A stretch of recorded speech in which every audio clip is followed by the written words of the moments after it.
Coming up on Access AC Live, we have alternative violinist D Sharp. You don't want to miss this.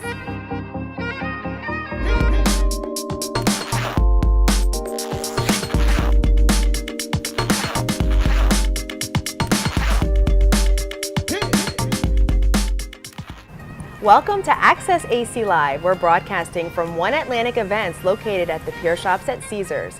One Atlantic Events overlooks the ocean and the boardwalk in Atlantic City, and it's the only event center that does this. So if you have any type of meeting or event, definitely check out One Atlantic Events.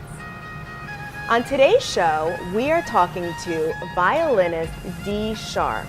Now, when you come to Atlantic City, there's all kinds of entertainment that you can find in all of the casinos and in some of the smaller venues as well, but not as unique as D Sharp, and we're going to find out why in a minute. Thank you for coming on the show, D Sharp. Thank you for having me. So tell us about your name, D Sharp. Where'd you get that? Let's see. When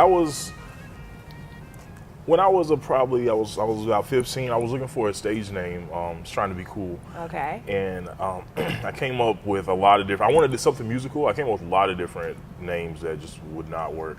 And people used to call me D Nice in high school. D Nice. Yes. Okay. So I was like, hey, let me switch that up and make it D Sharp, which is a musical note. Right. And it kind of stuck. My parents even call me. They don't even call me Derry. They call me D Sharp. Like That's everybody cool. calls me D Sharp now. Well, it's different too, and I know your style of being a violinist is different as well. Can you tell us about that? Well, I did strictly classical music for the first maybe 3 years of performing and playing.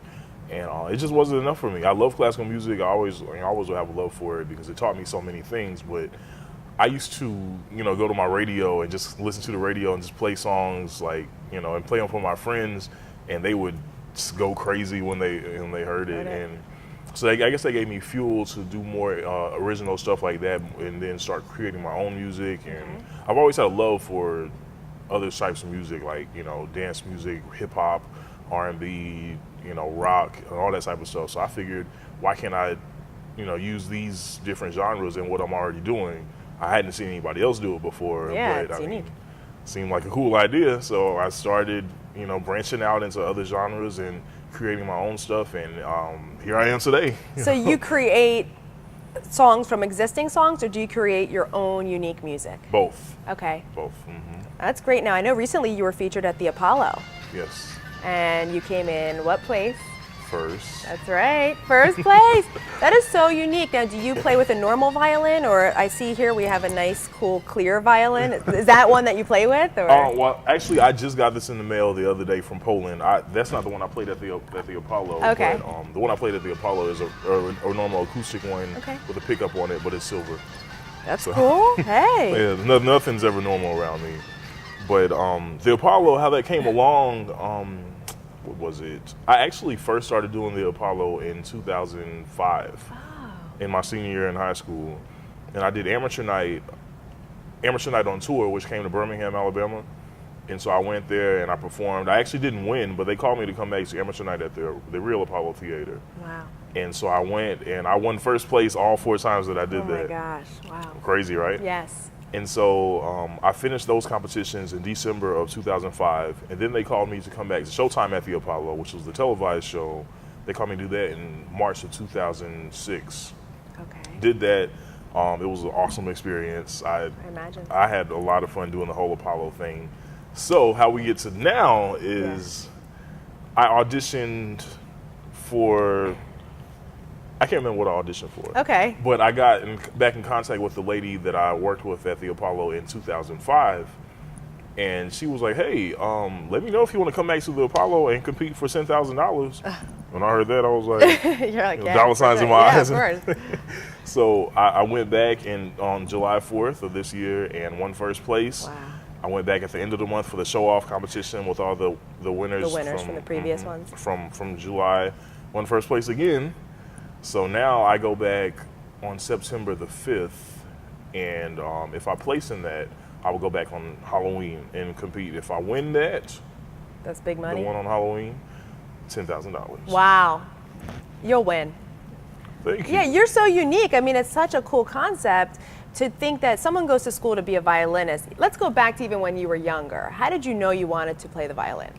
I didn't. Okay. I didn't. Just kind of happened? Well, when I was in 6th grade, they told us to choose, like, it was like the first couple of days of school. They told us to choose band, art, or string orchestra.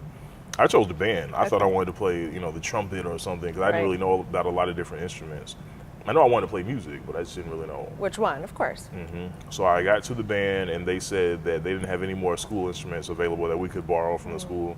My family didn't have money to just go buy an instrument. So they told me that the orchestra had, instruments we could borrow, and I was like, well, okay. So I went and started playing viola. Viola is my primary instrument. That's the one I've always studied. What's the difference between that and a violin? Viola's a little bit bigger. This is actually the size of a viola. You can tell it's a little bigger than a violin would normally be. Right, okay. Yeah, and it has a deeper tone. So I started playing viola, immediately fell in love with it the first day that I had it. Didn't even know how to play the instrument. I just knew I loved it. Okay. I started playing, I couldn't put it down, and I played it every day. I can't say that I practiced every day, but I played every day. So you just picked up rhythm yourself, and you learned how to do it on your own. Also, of course, in school, you learned all the technicalities with it, but yeah, and I think I always had a musical ear, and I think when I think about it, I think I've always had perfect pitch. You know what perfect pitch is? I don't know. Well, you tell us. Perfect pitch is when somebody can go to maybe a piano or something and play just some random notes, and I'll be able to tell them what notes they are without even looking at the piano or having an instrument in my hand. Or they can play a chord, and I'll be able to let them know, what notes are in the chord. Right. Or you can even like knock on a wall or something. I can tell you what note that, that it was that you knocked on. Wow, that's a gift. It's kind of crazy. It's a gift and a curse, but more of a gift. Gift, yes. I think a lot of people would like that. It's pretty cool. It's a cool little trick that I show people every now and then. Yeah, I mean, it's very neat, especially for professional musicians, and you're competing with all these great people, and now you're performing with all these great people. It makes it a lot easier to pick up on songs, like when I'm playing in clubs and everything with different DJs. Yeah. I can jump right in and play with them because I already know what key it's in just by listening to it. And a lot of times I've probably already heard the song. Do you have any, is there any controversy, like, because you're such a big guy and you have this violin, how does that, do people ever say anything to you, like, why did you pick that? You could have been, with a bigger instrument. Well, of course, everybody always thinks I play everything but violin. Right. Viola. They normally think I'm a drummer or maybe a bassist or something like that. And then when they see you, they're probably like, oh, wow, that's awesome. And that's that's really what I like. I like getting on stage with a violin and people are like, shock factor, yeah. And normally when you see somebody with a violin, your first impression is probably going to be wake me up when it's over. Right. So I love to get out on stage and give you something completely unexpected and something high energy, and maybe even make you dance, and just leave you walking away with a new outlook on the violin, on an old instrument. So where can we find your music? Why don't you tell everybody if you have a website? Yes, you can find me at dsharptheviolinist.com. You can find me on Facebook. You type in Who is D Sharp or type in D Sharp. You can Google that. You can find me on YouTube. I am D Sharp. Twitter, Who is D Sharp. Just Google D Sharp. Yeah. And you'll find me. You'll find you. That's so cool. Well, thank you so much for being on the show, D Sharp. We really appreciate it. Thank you.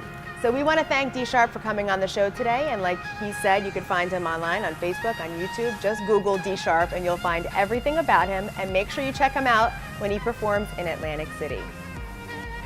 That's it for this episode of Access AC Live. We're broadcasting from One Atlantic Events at the Pier Shop at Caesars in Atlantic City.